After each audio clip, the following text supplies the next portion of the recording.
Bapak, Ibu, dan saudaraku yang terkasih di dalam Tuhan Yesus, para katekis yang saya hormati, sharing saya mengenai Injil hari ini yang diambil dari Injil Lukas bab 19 ayat 41 sampai dengan 44 saya paparkan demikian.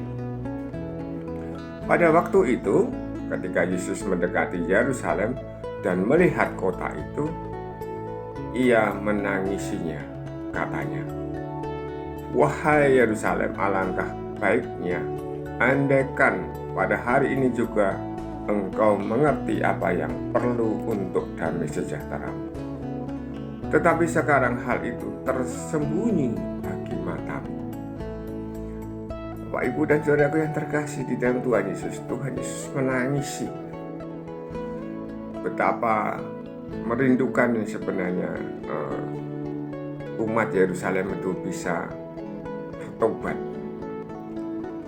minimal mengerti mengenai Tuhan Yesus, tetapi mereka sama sekali tidak mengerti.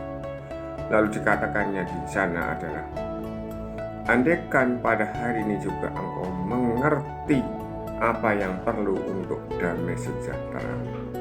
Ada kata mengerti, ada kata damai sejahtera. Apakah kita sudah mengerti? Apakah kita sudah paham? Apakah kita sudah melakukan apa yang kita pahamkan itu? Atau melakukan pengertian kita itu? Apakah kita mengetahui damai sejahtera? Dalam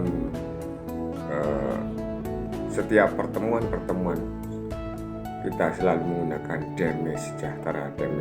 Apakah kita sudah paham maksud damai sejahtera itu? Kita lanjutkan, Bapak, Ibu, dan saudaraku. Sebab akan datang harinya musuhmu mengelilingi engkau dengan kubu, lalu mengepung dan menghimpit engkau dari segala jurusan, dan mereka akan membinasakan engkau beserta semua pendudukmu.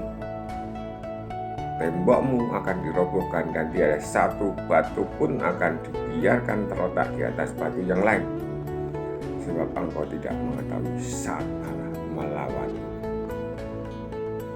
Apa yang menjadi pemahaman, pengertian mereka adalah, yang pertama-tama bagi kita semua adalah mereka tidak memahami bahwa Tuhan sedang melawat Yerusalem.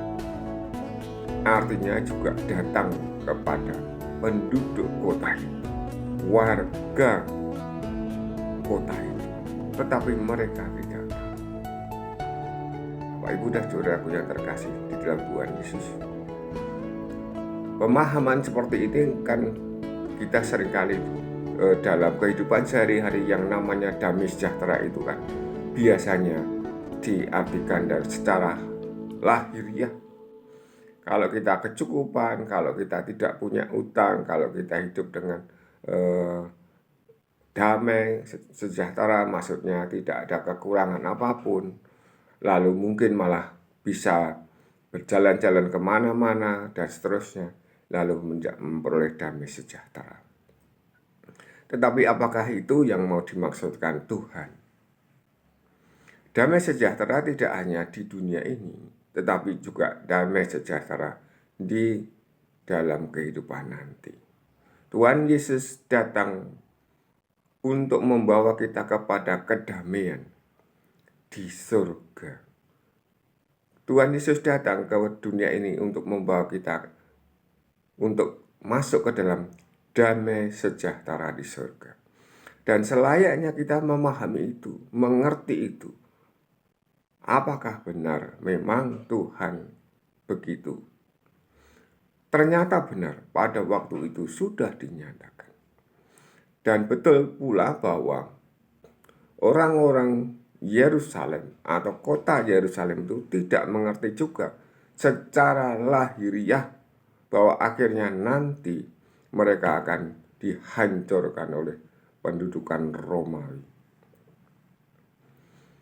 Bapak, Ibu, dan saudaraku yang terkasih di dalam Tuhan Yesus, sekali lagi bahwa saya mau mengatakan bahwa damai sejahtera itu tidak hanya secara lahiriah di dunia ini, tetapi akan kita menuju pada damai sejahtera di surga.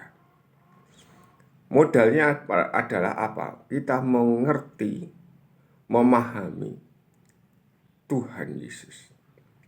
Tuhan Yesus melawat kota Yerusalem, kota kudus Yerusalem, dan seluruh penduduknya, tetapi mereka tidak tahu. Pertanyaan yang selalu ada pada kita, bagaimana? Apakah katekumen atau calon baptis kita juga sudah paham bahwa Tuhan Yesus memang mau mengajak kita semua, menawarkan kepada kita semua untuk masuk ke dalam damai sejahtera surgawi itu.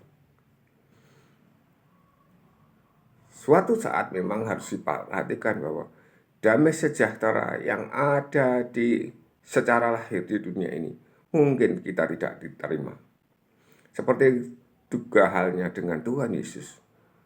Tuhan Yesus dalam pandangan dunia bahwa Tuhan Yesus di dalam hidup yang sengsara, tidak sejahtera. Tetapi sebenarnya apakah kita tahu damai sejahtera itu di mana? Damai sejahtera juga dirasakan di dalam hatinya, di dalam diri orang itu. Perhatikan martir-martir yang ada di gereja kita. Mereka tidak mengeluh, tidak merasakan bagaimana, tetapi di dalam kesengsaraannya, mereka di dalam damai sejahtera. Sekali lagi bahwa kita harus semakin memperdalam pemahaman kita, pengertian kita. Semoga pula kita juga merasakan damai sejahtera itu di dalam hati kita. Meskipun dalam keadaan susah, secara lahiriah terdapat tantangan, terdapat kesulitan-kesulitan duniawi, kita tetap merasa damai. Kita tetap merasa sejahtera. Perhatikan saja, Bunda Maria, Tuhan Yesus. Tuhan Yesus di dalam penyaliban itu tidak mengeluh, tidak mengesah. Seperti yang orang pikirkan bahwa Tuhan Yesus sampai begitu itu mungkin. Tuhan Yesus tidak mengeluh, tidak mengesah. Melakukannya begitu saja. Bapak, Ibu, dan saudaraku masih ingat mungkin Ishak ketika mau dikorbankan oleh bapaknya Abraham, dia malah menanyakan mana atau apa yang mau dikorbankan bagi Allah. Lalu Ishak diam saja, membawa kayu bakarnya sendiri, lalu untuk pembakarannya dirinya sendiri. Dan dia tidak merasakan apa-apa, tetapi damai sejahtera dirasakannya. Semoga kita semua, Bapak, Ibu, dan saudaraku yang terkasih, di dalam tantangan hidup kita keseharian, di dalam perjuangan kita hidup dalam keseharian kita, dalam kesedihan, dalam kebahagiaan, semoga kita tetap di dalam damai sejahtera. Bapak, Ibu, dan saudaraku yang terkasih di dalam Tuhan Yesus, semoga sharing saya menjadi pemantik di dalam kehidupan sehari-hari kita. Semoga sharing saya pun menguatkan saya, menjadikan saya damai di dalam hati. Bagaimana contoh lahir di dalam damai sejahtera? Perhatikan Bapak, Ibu, dan saudaraku yang terkasih, rona muka masing-masing. Apakah rona muka masing-masing itu mampu menyiratkan damai sejahtera?